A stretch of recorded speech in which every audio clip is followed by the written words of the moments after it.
Decenas de migrantes mueren en un accidente. Eran trasladados a un albergue cuando el autobús en el que viajaban cayó a un barranco. Las víctimas del tiroteo en la Universidad de Michigan son identificadas. Amigos, familiares y toda la comunidad universitaria se reúne para honrarlos. La sentencia al atacante de un supermercado en Búfalo. Familiares de las víctimas perdieron la paciencia y se lanzan sobre él.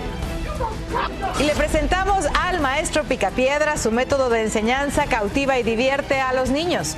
Así iniciamos su noticiero Estrella TV.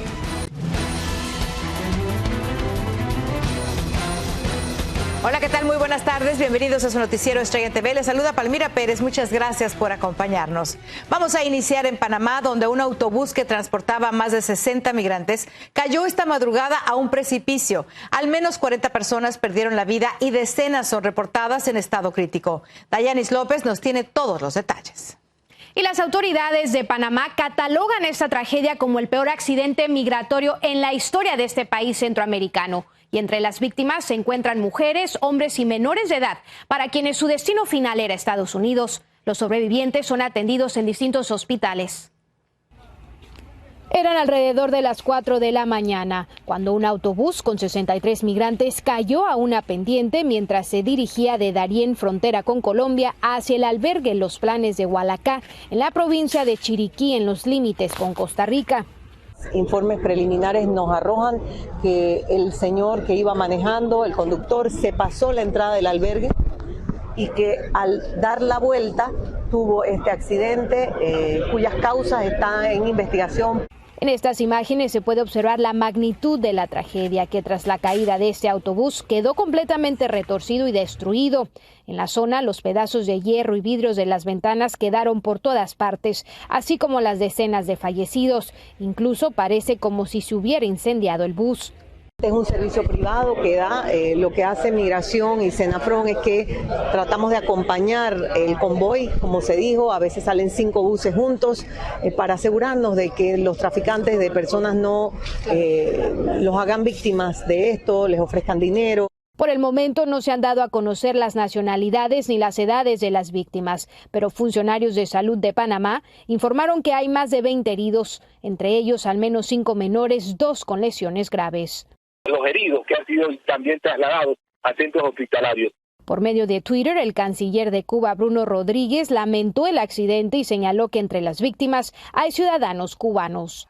De acuerdo con el Ministerio de Relaciones Exteriores de Panamá, por este peligroso camino, el tapón de Darién, el año pasado cruzaron un récord de 238,000 migrantes, la mayoría venezolanos, pero a causa de las estrictas políticas migratorias en Estados Unidos, miles fueron devueltos a Panamá y son obligados a cruzar por este punto a los Estados Unidos. Y durante la mañana, socorristas panameños han estado recuperando cuerpos y se espera que en las próximas horas se den a conocer las identidades de las víctimas. En esa provincia de Chiriquí hay poblados a los que solo se puede acceder por aire y mar. Y debido a su cercanía con el país de Colombia, se le considera una zona bastante riesgosa por el tráfico de drogas y personas. Palmira. Muchísimas gracias, Dayani, por este reporte.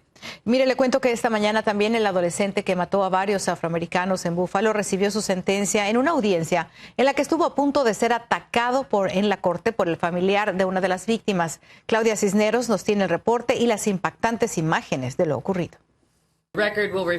El adolescente de 19 años que abrió fuego en un supermercado de Búfalo, Nueva York, matando a 10 afroamericanos, fue sentenciado a cadena perpetua este miércoles durante una emotiva audiencia que fue interrumpida cuando un hombre intentó golpearlo. La conmoción se desató cuando la hermana de Catherine Mossey, quien fue una de las víctimas, se dirigía muy enojada al asesino Peyton Gendron antes de que recibiera su condena por la masacre del 14 de mayo del año pasado en el Tops Friendly Market. You don't know a damn thing about black people. We're human. We like our kids to go to good schools. We love our kids. Les lograron someter al hombre mientras que otros agentes sacaron a Peyton Gendron rápidamente del tribunal para ponerlo a salvo. Después de 10 minutos la calma fue restaurada y el juez reanudó la audiencia. que continuó con más testimonios de personas que perdieron a sus seres queridos en el ataque de este extremista blanco confeso, quien se declaró culpable de 15 cargos, que incluyen asesinato y terrorismo doméstico motivados por el odio. Gendron también se dirigió a la corte y entre lágrimas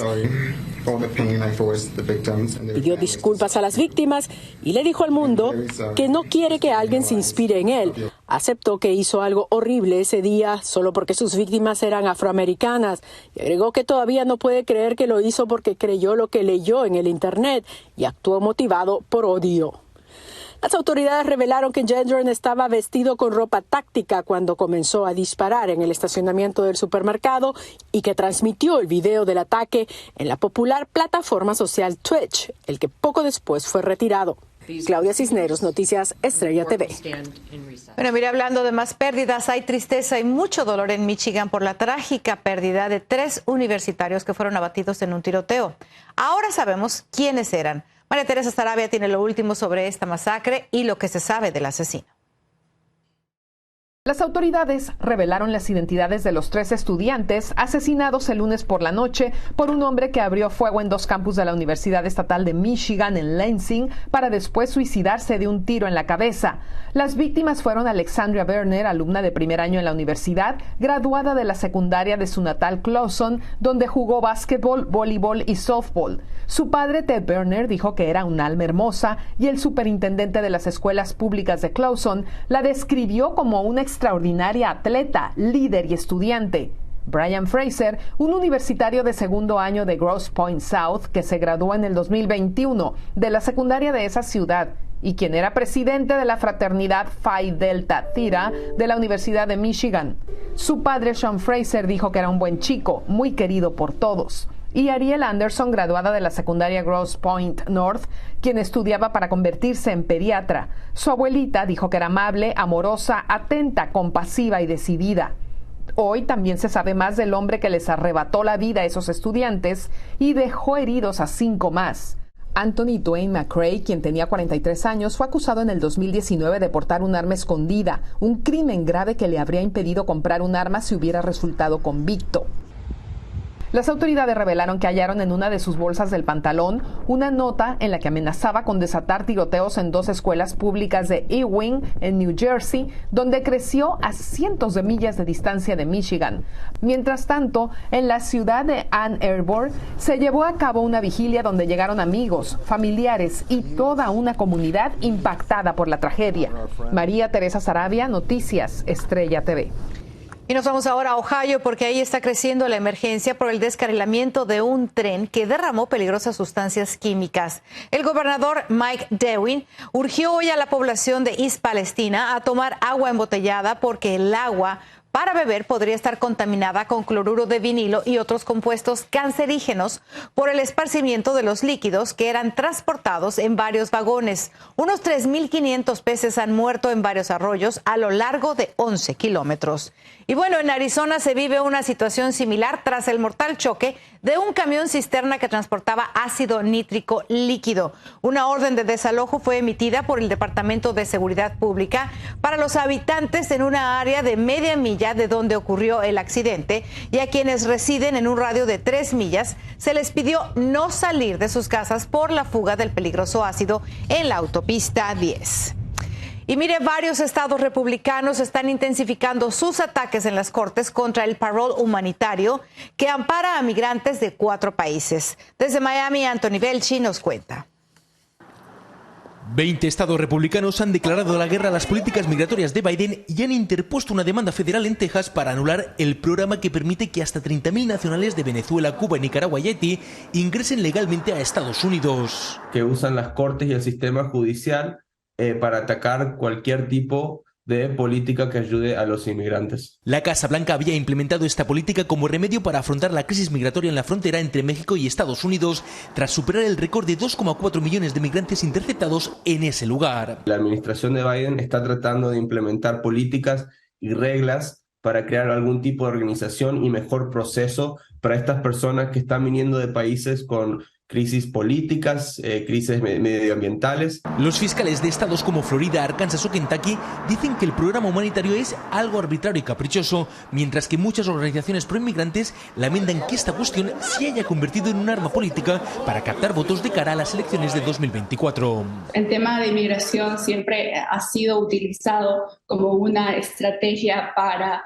aumentar sus votos, especialmente en estados que son conocidos por republicanos. Y advierten que el programa podría ser anulado dejando a miles sin futuro. La Corte Suprema, ahora de mayoría conservadora, tendría la última palabra. Hay opciones de que pueda ser eliminado, así como lo han tratado de eliminar programas como DACA en el pasado. Los demandantes piden que se ponga en pausa inmediatamente este programa mientras la Corte toma una decisión, mientras otros consideran que el asilo es un derecho humano fundamental.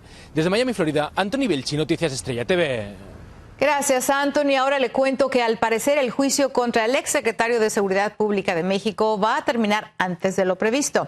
Este miércoles se realizó en Nueva York una de las últimas audiencias con los alegatos de clausura en el caso de Genaro García Luna, en la que tanto la Fiscalía como la defensa exponen sus posturas. También se prevé que el juez emita las instrucciones finales al jurado para que inicie sus deliberaciones. Más información después de la pausa. Un hombre intentó escapar de la policía. Al ser acorralado, sacó su arma. Tenemos el desenlace. Y además, un aeropuerto está siendo inundado por indigentes. Trabajadores y viajeros temen por su seguridad.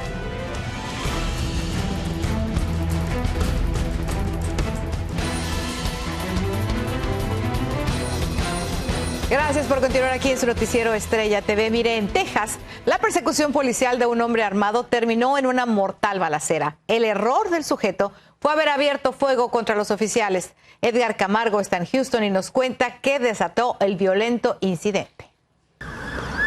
Como si fueran imágenes de una película de acción, fueron los momentos que se vivieron durante la madrugada, cuando la policía de Houston investigaba a una persona que sospechaban estaba en posesión de un par de pistolas, un rifle y drogas en su vehículo.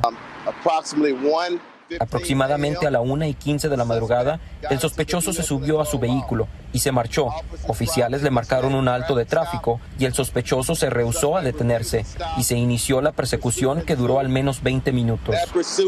La persecución policíaca concluyó en las intersecciones de las carreteras 59 Sur y el 90 en el área de Sugar Land. El sospechoso sacó una de las armas a los oficiales y abrió fuego. Los policías no resultaron heridos y respondieron dejando al sospechoso sin vida. Residentes del área están asombrados por los hechos que ocurrieron muy cerca de una de las comunidades residenciales más prestigiadas de los suburbios de Houston.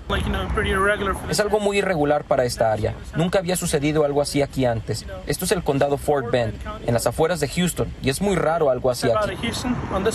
La identidad del sospechoso que perdió la vida en el enfrentamiento a tiros con la policía no ha sido revelado. Solo se dio a conocer que se trata de un hombre afroamericano de 27 años de edad. Los 7 oficiales que participaron en este tiroteo se encuentran de baja administrativa.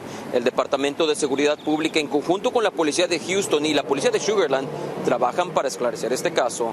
Reportó para Noticias Estrella TV, Edgar Camargo. Bueno, vamos a Chicago, donde crece el descontento entre los empleados del aeropuerto O'Hare por el aumento de indigentes. Cada vez son más los desamparados que levantan sus campamentos en el interior de la terminal aérea, lo que pone en riesgo la seguridad de los trabajadores y también la de los viajeros, muchos de los cuales han denunciado que la situación ya se salió de control y que han sido perseguidos y acosados por estas personas. Seguimos con más al regresar de la pausa. Trabajadores mexicanos en Estados Unidos rompen un récord de remesas. Sus familias lo agradecen. Es maestro y es admirable en su comunidad. Lo conocen como Pedro Picapiedra. Conózcalo.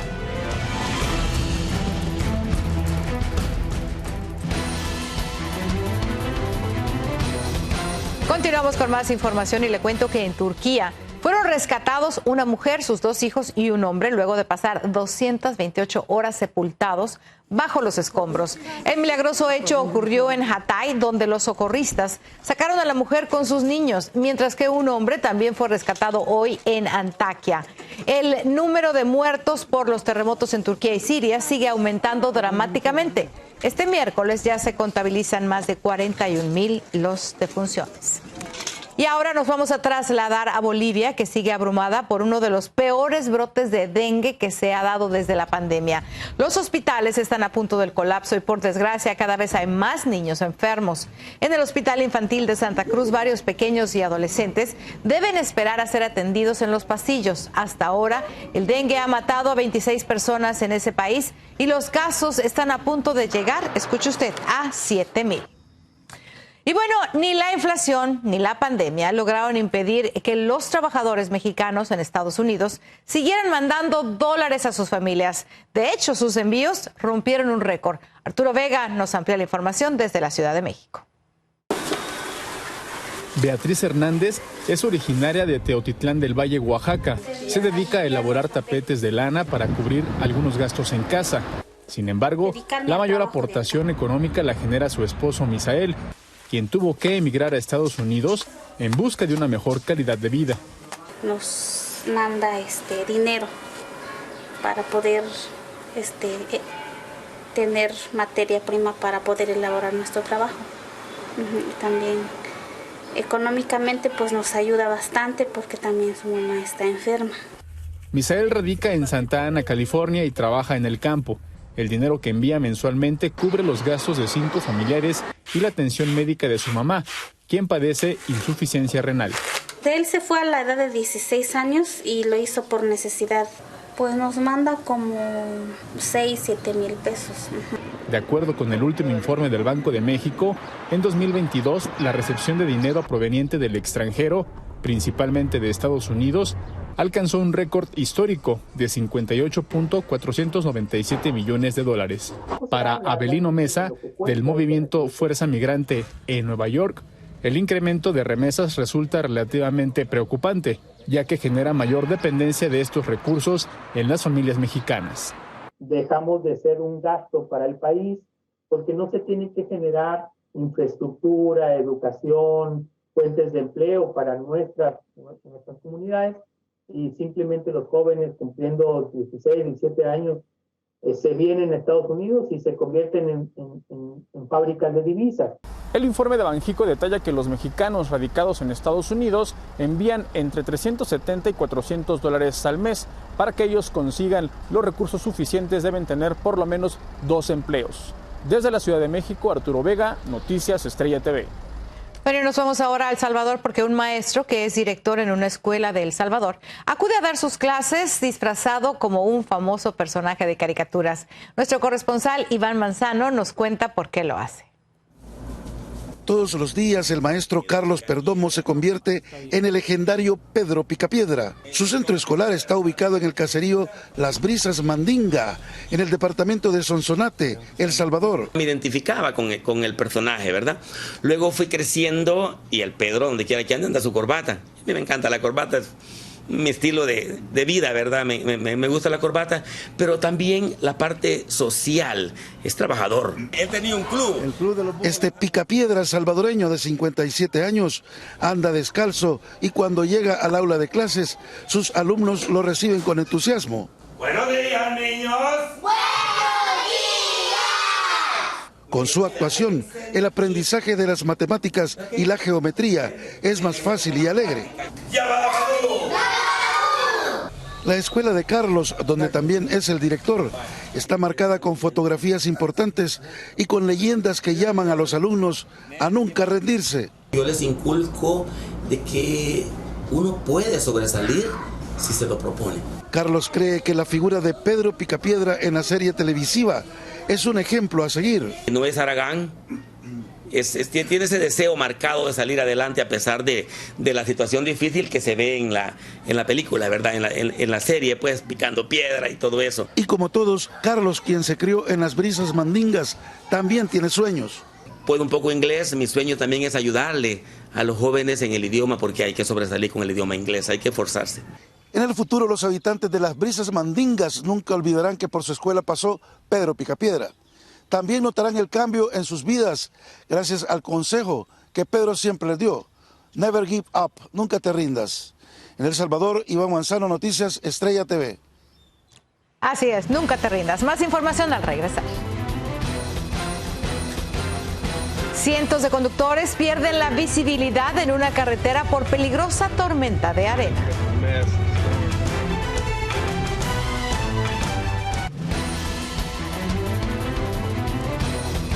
Seguimos con la información y nos vamos a Las Vegas, Nevada, donde una densa tormenta de arena causó peligrosas condiciones de manejo en una carretera. Vea usted, un conductor grabó su auto como prácticamente desaparecía de todos los vehículos de la carretera debido a la tormenta de este martes que provocó una casi nula visibilidad, haciendo muy peligrosa la circulación. Por fortuna, hasta ahora no se ha reportado ningún accidente. Y bueno, nos vamos a despedir con una triste noticia. Esta mañana falleció Raquel Welch, quien fuera una de las más grandes estrellas de Hollywood. La actriz y modelo estadounidense, que alcanzó la fama en las décadas de los 60 y 70, murió a los 82 años de edad en su residencia de Los Ángeles, California. Sobre las causas de su deceso, su representante solamente informó que dejó de existir tras una breve enfermedad. Descansa en paz, Raquel Welch. Y nos despedimos con estas imágenes. Gracias por habernos acompañado.